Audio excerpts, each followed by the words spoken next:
And joining us today from NASCAR, Senior Vice President of Competition, Scott Miller. From Bristol Motor Speedway, Executive Vice President and GM, Gary Caldwell, and the Senior Vice President of Operations and Development, Steve Swift. And the newest man in the booth from Fox NASCAR, and that is Clint Bowyer. So we're really excited to talk about the race weekend and answer all your questions about the procedures, how Bristol built the track, and the excitement overall for this great weekend. And I'll kick it off here with a question to each of these four men. And we'll start with you, Jerry. Food City Dirt Race was one of the most intriguing changes to the 2021 NASCAR Cup Series schedule. Can you give us some background on how it all came together, please? Because Clint Bowyer wanted it.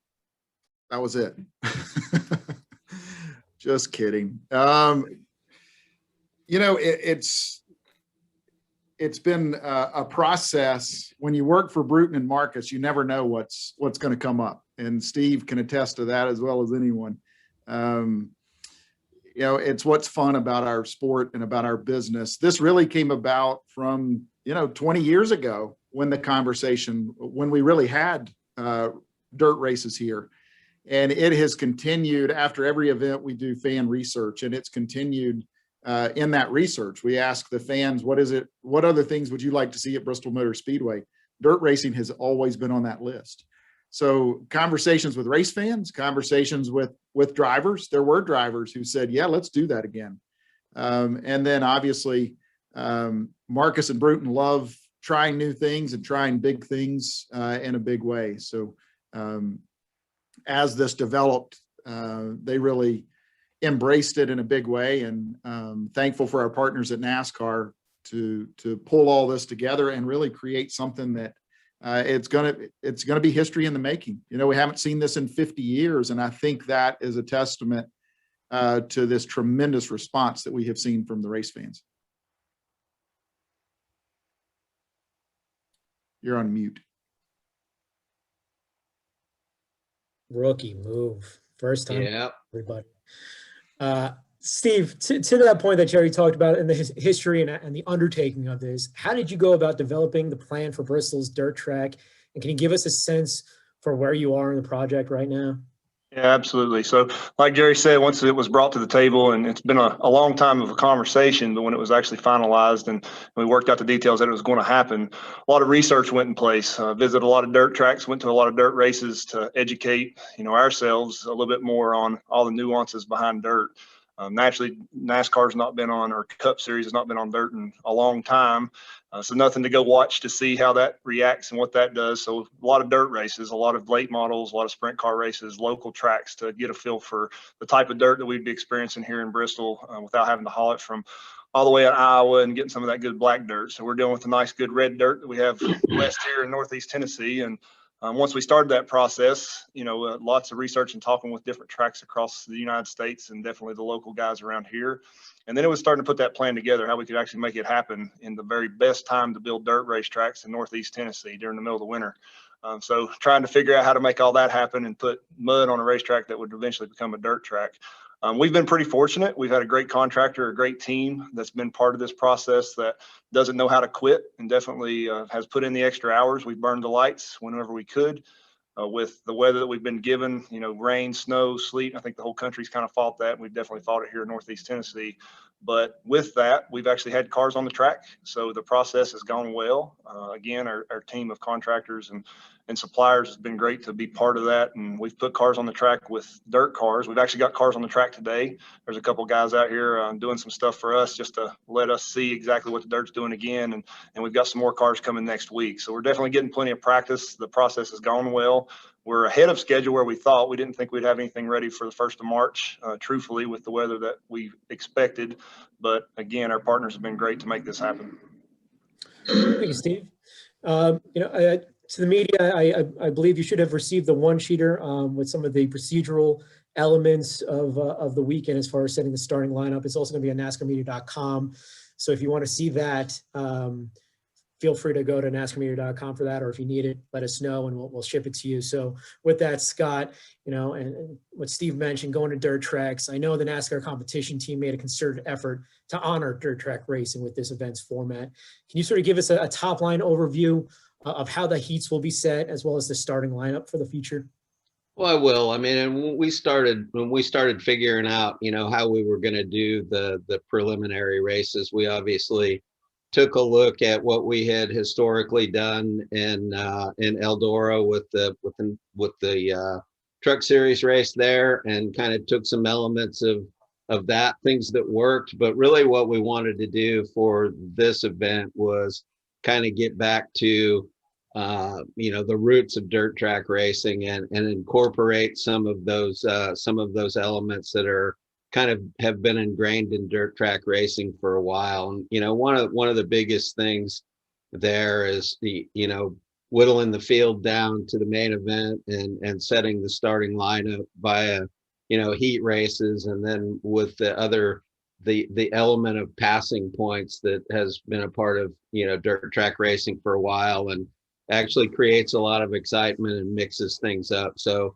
we just wanted to add some elements in setting the lineup for the feature that just were from the roots of dirt track racing, and that's kind of where we landed. So I think it'll be fun. I think it'll the random draws for which heat race guys are in and what their starting position is going to be. We'll probably have around 10 car heat races, depending on what the entry list is. And I think kind of the randomness and the passing points will create an interesting and exciting format for setting the field for the main.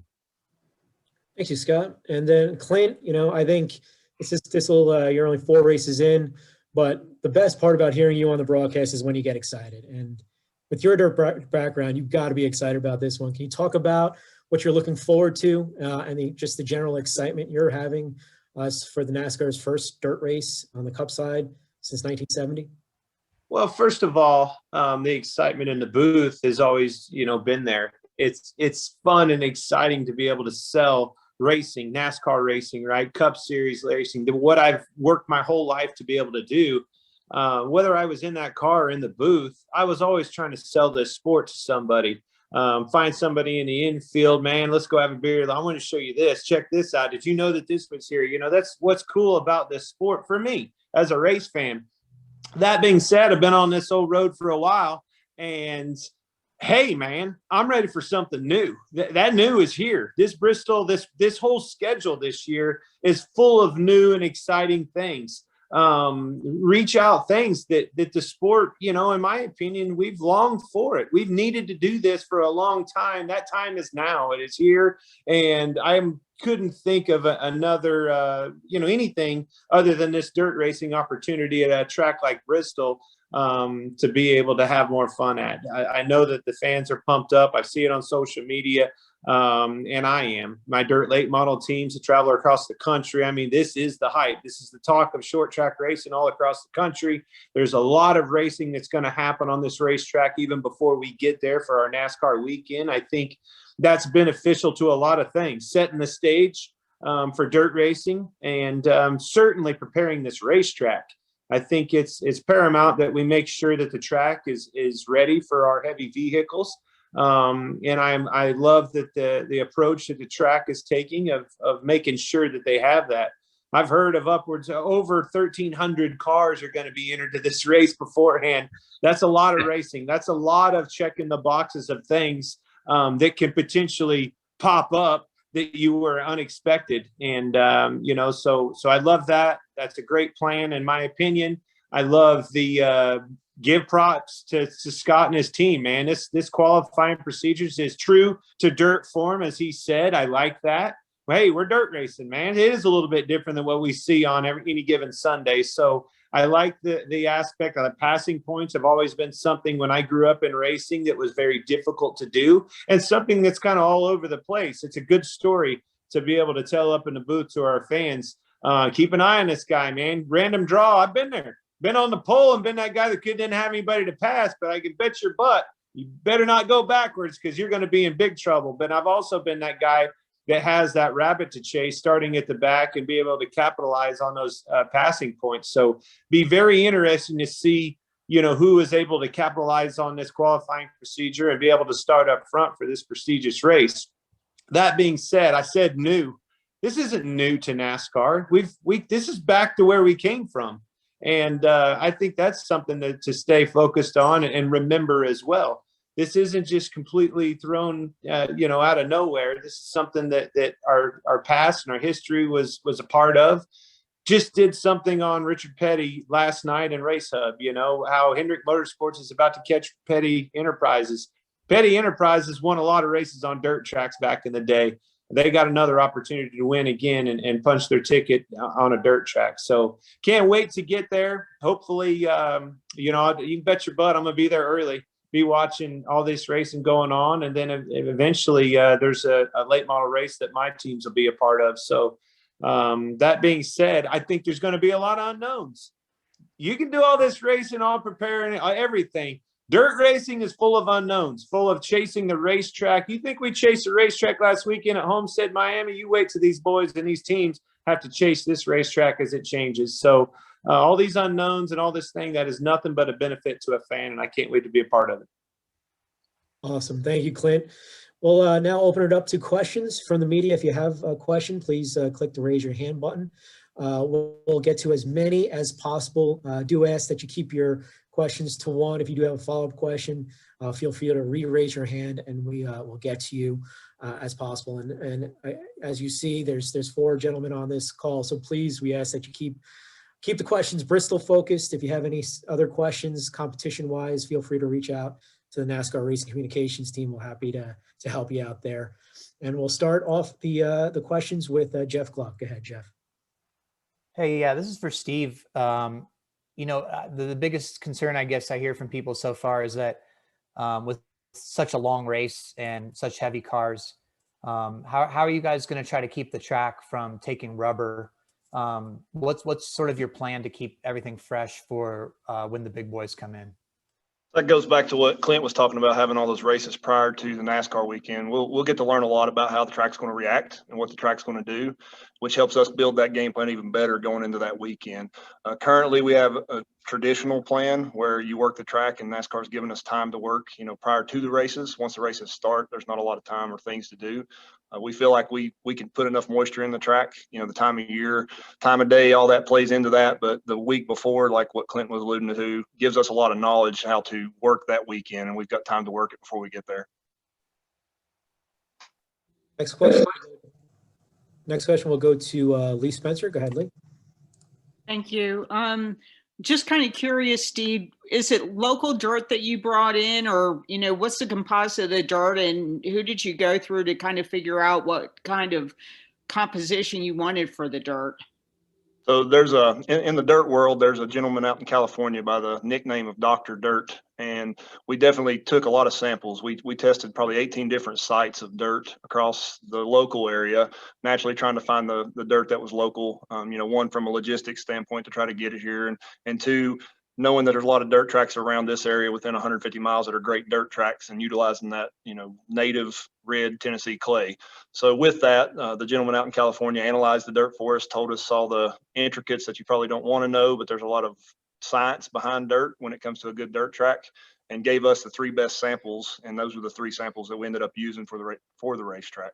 We actually utilized the old dirt from 2000, 2001 to build the base, because in their track, we had to do a lot of filling in the turns to get it away from 30 degrees to get the track to where we could actually use a motor grader to place it and keep equipment up on the track, because dirt definitely doesn't allow or like 30-degree embankments with motor graders. So with that, we use the old dirt as a base, and then we use the good dirt for the surface. Thank you. Next, we'll go to Bob Pockers. Go, Bob. Yeah, this is for Steve, or for Scott. I'm sorry, for Scott. Can you talk about the philosophy of trying to use passing points, and are you any concern about confusing fans? And can you give any more insight into how pit stops will work at the stage breaks? Thank you. Sure. I think that, the passing points are it's not very complex, right? I mean, it's just really a difference in your starting position and your finishing position kind of added to your heat race finish. So I don't think it's confusing. And I also think that, a lot of people that will be interested, and hopefully we can get a lot of the dirt track fans and contingent watching the event they will be completely familiar with those procedures. So I'm not really worried about any confusion there. I think everybody will get it. It's really pretty simple, I think, to put into practice. As far as the pit stops go, you will be seeing essentially what you saw at Eldora. We kind of toyed around with the idea of could we or couldn't we have pit stops like we normally see every week. But honestly, with, dirt cars on a dirty concrete pit road and having pit crews trying to run out there and do all of that, I just don't think that would have been in our best interest, especially the first time around. I mean, we can look at how the facility looks and what pit road looks like after we do it once, but we decided that there was really no way that we could have live pit stops as we know them, every weekend. So there will be a time set, much like Eldora, when the cars get in their pit boxes to do their work. They will be allowed to do all of the normal things at kind of a leisurely pace. And then when that time expires and we get everybody rolling again, we will resume the lineup that was frozen at the end of the stage. If any cars have elected not to pit, they will still be on the racetrack, and we'll start ahead of the cars that did elect to pit. But that's how we will set the restart order after the stage breaks. Next, we'll go to Claire B. Lang. Go ahead, Claire. Thank you. Now, this one's for Clint Bowyer. Clint, can you talk about the various, I guess, the fact that some drivers are dirt track drivers and could excel at this without trying as hard as those that maybe never did it, how that makes it fair and how you look at it? Certainly will be interesting to cover. As you look at all of this, what are your thoughts about that? Well, my initial thought as soon as I heard you say that, I was remembering back to Sharon Speedway, Blaney's track, Bullock, the Blaney Speedway up there. Way back when Kevin Harvick and I went up there and ran dirt modifieds. He had never ran a modified before, and he not only spanked me, he won the race. I saw it with my own eyes. I witnessed it. It blew me away. I watched Jimmy Johnson at the Prelude get in a dirt car, my dirt late model, and won that race before I did, the year prior to me. So I think that's the best way to answer, can anybody win this race? Look at the truck race. When that first came to the table, teams went out there thinking, all right, we got to completely get away from any kind of NASCAR mentality that we know with these vehicles. We got to take sway bars off. We got to do this. We got to do that. And honestly, the team with just the standard old approach that he takes any given weekend won that race, the first race out. Again, something that I remember. So this isn't so far-fetched and completely out of your normal realm that you just have to throw everything out the window. Expectations is going to be difficult, because I came from racing dirt cars since I was a little boy. I don't know what to expect. This is a bad, fast racetrack when you're talking about short tracks. Did take banking out, but make no mistake about it. This is the action track. It is the action track, baby. And I think it's going to be probably more action than it's seen in a long time with this dirt track. It's going to be interesting to watch these races, as I talked about, to see what happens. And I know the track will learn from every time cars are on the racetrack, as you do with any dirt track. But again, man, look at the difference, a dirt race with weather, with all these different things, the qualifying procedures, everything that's going to happen. You're going to have so much things thrown at you. You're going to not know, where to stay focused on. But, oh, by the way, when I watch a race at Bristol, I'm up there in the grandstands watching. I don't know which end to focus on anyway. It's action-packed all the way around, and it's always been that way. So I think this is going to be something that's completely new. And your standard traditional NASCAR guy that doesn't want to see any cars other than at Darlington or go back to Rockingham, he's going to have to broaden his horizons a little bit and enjoy this. Because I think it's going to be pretty impactful with our sport and a lot of fun to do something new and try something. Thank you, Clint. Appreciate it. Yeah. Next, we'll go to Jordan Bianchi. Go ahead, Jordan. Hi, this question is for Scott. Scott, did NASCAR give any consultation or they were involved in the process of the track construction going on at Bristol? Well, we have a really good working relationship with Steve Swift and his team at SMI, and we did, I think, every week since work has started. Our representative that kind of does that sort of logistics, Jerry Caproth, I think has been up there with Steve, kind of monitoring the project from our perspective. So yeah, we've been on top of it, and Swift and his team have been extremely cooperative throughout the whole process. So yes, sir. Thank you. Next, we'll go to Matt Weaver. Go ahead, Matt. Hi, guys. Thanks for taking the time today. My question's for Scott. So was part of the right timing in trying this associated with the fact that it's the last year of the current car? Because based on Eldora, you're probably going to tear up a lot of the chassis. So how feasible is doing this moving forward if it works out with the next gen, if this all goes as entertaining as we all hope it does? Well, I think that's going to be the big question, right? Now, if we have an event that is as fantastic as we all are hoping that it will be, which we all believe that it will be, then we will figure out a way to make it continue on. If we have problems, we would certainly have to look at it for what the future of it is. But if we have I think it's probably pretty safe to say that if we have a overwhelmingly successful event, that we will figure out a way to carry on with it. Thank you. Yes, sir. Next, we'll go to Deb Williams. Go ahead, Deb. Thank you. This is for Scott. What technical changes will you allow the teams to make to the cars to make them more dirt friendly? Thank you. So we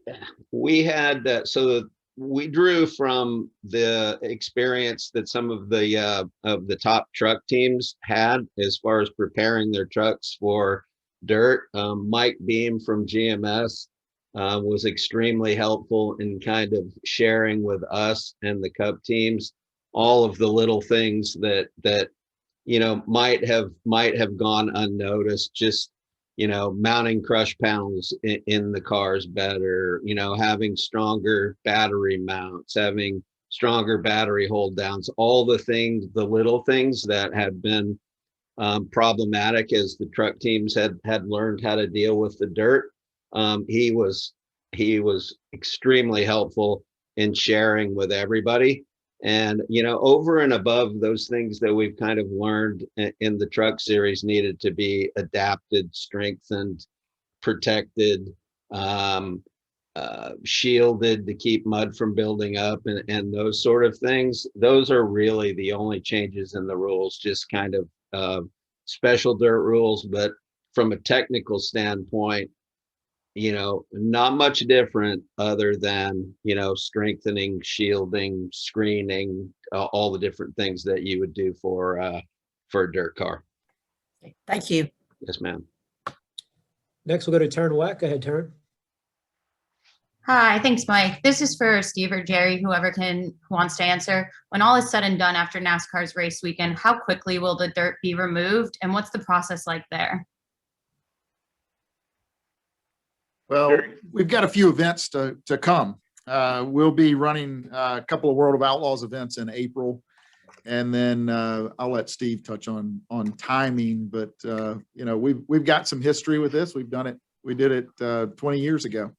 So it'll be a process. But Steve, you want to touch on details there? Yeah, absolutely. So getting the dirt out itself, the hard clay that's on the track itself will be fairly quick. That won't take long. That's nothing more than just picking it up, putting it in the back of a dump truck and hauling it out of the infield. It'll be all the dust and particles and clods that get thrown up into the bottoms of the grandstands and on the lights and those pieces and parts. That'll be a little bit longer process. We figure about a month to take to really get the facility cleaned up to be ready for September for the night race, just so the fans aren't sitting in places that may have some red dust left over from the remnants of all the races that we're running. But just getting the dirt out itself is actually a quick process. It's all the little ancillary pieces that take a little longer. Okay, thank you. I will tell you, last time we pressure washed this place 4 times from top to bottom. So we've got some pressure washers lined up, ready to go. Perfect, thank you. Next, we'll go to Kelly Crandall. Go ahead, Kelly. Thank you, Mike. Scott, you used the phrase a few minutes ago, overwhelmingly successful when it comes to, if this sticks around and the feedback. So how do you measure that? Is it fan reaction? Is it driver reaction? Is it tickets, ratings? How will NASCAR determine whether or not this is an overwhelmingly successful weekend? So I think that you touched on all of the aspects that we look at, really. I mean, it has to come off good from a TV perspective, an attendance perspective, fan feedback perspective, a ratings perspective. It's just all of those things. And overwhelmingly successful might not be the right criteria. It's just a word that I chose, but we have metrics that we measure success, and you hit on a lot of them right there. And how much will NASCAR talk to the drivers? How much feedback will you gather? Will there be conversations afterwards to really get a feel for where they're at after experiencing this?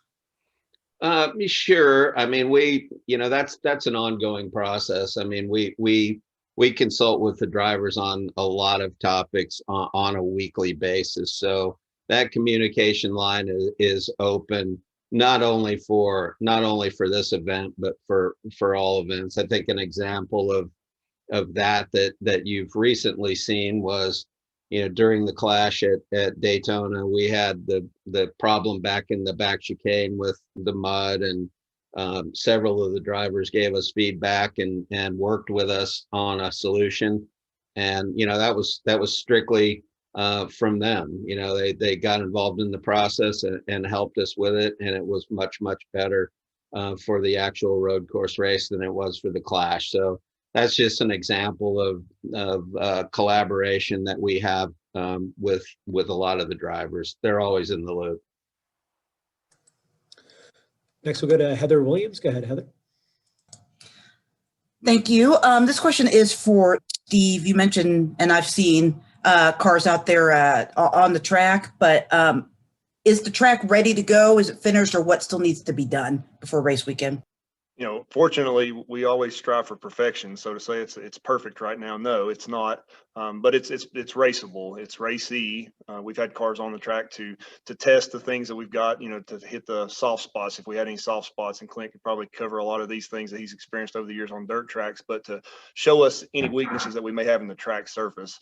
We've still got a lot of work to do to get it ready for NASCAR weekend. We've got to finalize the actual grades to make sure that it's as smooth as we can possibly make it in dirt, and make sure we've got enough moisture in the track. Unfortunately, we've had snow. You're more than familiar with the weather around here, and we've had rain and lots of it. So it hasn't given us a huge opportunity to really prep the track. But if we had to race tomorrow, yes, we could race tomorrow. It's not to the perfection that we expect of ourselves, but we could race tomorrow, yes. Thank you. Next, we'll go to Jacob Seelman. Go ahead, Jacob. Thanks, Mike, and appreciate everybody taking the time today. This question is for Clint and kind of combines a couple of different facets here. With seeing NASCAR try a dirt race at Bristol, we've also seen 2 tracks close to your home and close to your heart in Lakeside Speedway in Kansas and Central Missouri Speedway rejoin the NASCAR Weekly Series fold this year. What do you feel like is the importance of all this positive momentum as far as dirt and NASCAR kind of coming together? And how do you feel about 2 tracks close to home for you rejoining the NASCAR family this year? Well, at the end of the day, dirt racing, it makes up a big part of short track racing. Short track racing is how any driver makes it to the cup level. NASCAR doesn't exist without short tracks all across the country. So any time that I see, and let me back up. Furthermore, I would not be here without the NASCAR Weekly Racing Series. That's what put me on the map, racing at tracks like Lakeside, racing at tracks like I-70, but more importantly, racing under that NASCAR banner. It afforded me so many different things, to get me to this level. Things as simple as knowing that I'm racing at a safe racetrack with insurances and things like that, to bigger picture things that gave me the operating capital to make it to this level and have opportunities, as I went through the stepping stones of NASCAR. So that is paramount to the overall performance of our sport of NASCAR. And then I guess the other part of that is just, what this dirt track means. I think it speaks volumes to, as dirt racing is getting bigger and bigger and bigger across the country, I think it's only fitting that NASCAR and the Cup Series takes a look at it. And again, in my opinion, the Truck Series went over in a big way. When it came to the table and it was new and it was fresh, there wasn't a NASCAR fan in existence that wasn't glued to the television, including me. I wasn't just glued to the television. I said, screw this, I'm getting up. I went to the racetrack and watched it. I couldn't, I loved what I saw. It was something that I always really wanted to be a part of and run that truck race. I never got a chance to, but I always enjoyed the racing aspect of it. I always enjoyed knowing that there's some hot shoes there, and a lot of people that I may have had my eye on as being the favorite, wasn't necessarily the case. It seemed like every single race, there was always a surprise. And furthermore, there was always somebody that could come up maybe through, a dirt racing background and really pounce on a competition and make a name for themselves. So this is just hopefully, again, what he called this, his word that she didn't like. I think I like the fact that Scott and his team is shooting for the moon on this. Why not? Let's see. Hopefully it goes over in a big way. But at the end of the day, this is them answering the call to our fans and trying something new. And for me, that is all a fan in myself could ever ask for. Thank you. Next, we'll go to Greg Engel. Go ahead, Greg. Hey guys, I'm looking forward to it just like everybody else. But Scott, Mr. Miller, a couple of the drivers have signed up for the race, the dirt race the week before. And I know that's not a concern, but what about there's at least a couple drivers who are going out on their own and taking to some dirt and doing some testing. Is that a concern at all, or are you guys kind of like, that's fine, encouraging that?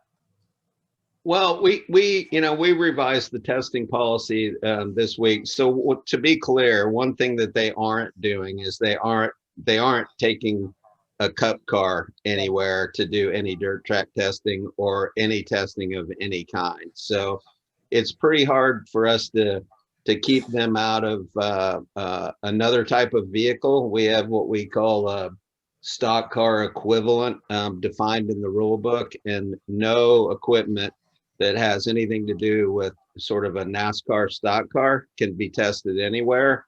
Other than that, I'm really glad that some of the guys I know, that like Joey and Brad and some of them have been out, doing some different things. I think even racing places and some dirt modifieds and things. And it's really cool to see those guys want to be prepared to run competitively at this race. And I think really, when you look at a lot of it, some of those guys like Joey, I don't think ever race dirt coming up. I think he was completely a pavement guy. And guys at that level certainly don't want to show up somewhere and be embarrassed. So to see them going out and preparing themselves to be competitive at this race, I think shows their commitment, and also is going to be really good for the event. I think the more prepared everybody is, probably the better show we're going to put on. So we're good with that. Thank you. And thanks, guys. Congratulations to you all. I think it's going to be a great show.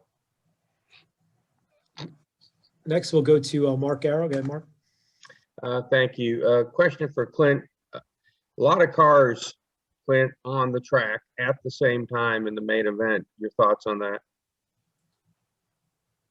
I'm going to have to get an energy drink before the show starts. There's going to be a lot of talking, a lot of selling, right? There's just going to be so many storylines. And that's what I always love about a dirt race. When I go watch my team run all over the country, there's always a guy that missed in qualifying or started up front and went backwards. I mean, there's so much movement in a dirt race. The setup has so much to do with it. Keeping up with that racetrack, no different than what you have been accustomed to seeing on any given Sunday. It's just so much more amplified all the way around. And I'm telling you, just because a Kyle Larson or a Christopher Bell or one of those guys you would think with this massive dirt background is going to be the favorite, don't you think those engineers and crew chiefs aren't going to have something to do with this? It's going to be a team aspect. You're not ever going to take away from that at this level. Scott just touched on the the commitment to the teams. I mean, everybody's doing their homework on this, drivers included, crew chiefs, engineers. This is going to be a highly competitive race. I guarantee it. I think there'll be plenty of action. There's going to be some carnage. There's going to be some sparks from beating and banging, but show me a dirt race that's never had that. Or show me a good dirt race that's never had that. But I'm just talking about the amount of traffic on the track itself. I mean, it's not going to be the normal overtaking over the passing and getting by lap traffic and slower traffic. Oh yeah, I think it's going to be definitely that. It's Bristol. It's going to be that, probably, again, just like I said, amplified 10 times more. You're going to have the biggest thing that I hope that we have here, and again, these races are coming up, they're crucial to this, is multi-groove racing at a track like Bristol. Dirt racing, man, you got to be up there on the high, wide, and Hanson. You got to be down on the bottom in the brown. You got to be able to slide job across the middle. I want to be able to see all those things. Doing our homework and making sure that we check all the boxes and are prepared as much as possible are going to go to that. When you see, when we had those truck races, it wasn't always around the outside. As that track progressed in the last couple of years, it's kind of been that way, but I don't think it's just because of the truck racing. When I watch the late model races or sprint cars or anything else, it's kind of been that way. Again, goes back to the racetrack, the surface and preparation of that. Is this a learning experience for everybody? Absolutely. But I don't think this is a concern to just say this is going to be, problematic in traffic or anything else. It's going to be traffic galore, but it's Bristol. Tell me any Bristol race you've ever watched where lap traffic and traffic in general wasn't a thing. Thank you. Yeah. And unfortunately, we have time for one more. We'll take a follow-up from Bob Pockers. Go ahead, Bob. Yeah, this is for Scott. Is this an impound race or not? And can you just describe the decision on whether it is or it isn't? No, it's not. So as you saw with the schedule, we will have practice on Friday, and then we will inspect the cars and do the heat races and give them back to the teams and inspect them again before the race on Sunday. That way, we know there's going to be some probably damage in the heat races. One of the big benefits to us, and I appreciate everybody that especially Jerry and his staff, allowing us to kind of get to the format that we landed on. One of the huge benefits of having the heat races for the Cup cars on Saturday with the truck show is the fact that if somebody does, damage their car beyond repair on Saturday, there's a chance that they'll get a backup car out and be ready for the main event. If we had the heat races on the same day, there would be a high likelihood that there wouldn't be enough time to make that happen. So that was one of the considerations, a very big one in making the format and the weekend schedule as it is. All right. I know there are a few more questions up, hands up, but we do have to wrap right now. If you do have any follow-up questions or need more information, feel free to email anyone on the NASCAR communication staff or the Bristol Motor Speedway communication staff. Thanks so much for everyone on their time. Jerry, Steve, Clint, and Scott. Thank you for all these great answers and the excitement around this weekend. Can't wait. It's going to be a great one. Have a great rest of the week. And if you're in Vegas, we'll see you out there. Thanks, everybody. Thank you. Thank you.